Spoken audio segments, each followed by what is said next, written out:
রব্বিল আলামিন যিনি আমাদের সৃষ্টি করেছেন এবং ভালো মন্দ বোঝার তৌফিক দান করেছেন, আলহামদুলিল্লাহ।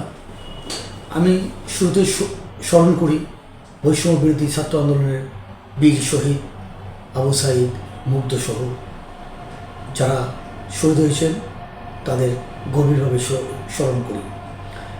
আমি তাদের রুহের মাগফিরাত কামনা করি। আমি যারা আহত হয়েছেন, এখনও হাসপাতালের বেডে কাতরাচ্ছেন, তাদের আশু রোগ মুক্তি কামনা করি।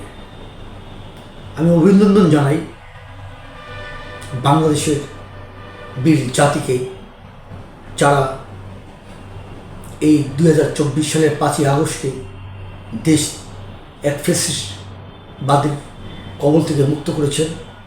স্বৈরাচারী শেখ হাসিনার যে জবরদখল, খুন, গুম, হত্যা, রাহাজানি, সে থেকে মুক্তি করেছেন। আমি সারা বাংলাদেশের আবার কৃষক, শ্রমিক, জনতা, ছাত্র, মেহনতি মানুষ, শিশু, বিদ্যাসহ যারা আন্দোলন শরিক হয়েছিলেন তাদেরকে অভিনন্দন জানাই।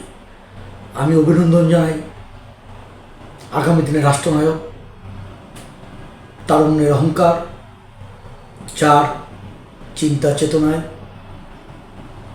বাংলাদেশ জাতীয়তাবাদী দল বিএনপিকে আগলে রেখেছেন এবং নেতৃত্ব দিয়ে আসছেন তারেক রহমানকে। আমি শুরুতে বলতে চাই, কি দিয়ে বলবো, কি দিয়ে শেষ করব, আসলে ভাষা হারিয়ে ফেলেছি। এই 5ই আগস্টের আন্দোলনের পরে যেভাবে আমাদের দেশ এখন গড়ে উঠছে, আমি অভিনন্দন জানাই ডক্টর ইউনূসকে। তিনি শক্ত হাতে জাতির এই ক্লান্তি লাগলে হাল ধরেছেন। আমি আশা করব তিনি একটি নির্বাচিত সরকার মাধ্যমে ক্ষমতা হস্তান্তর করবেন।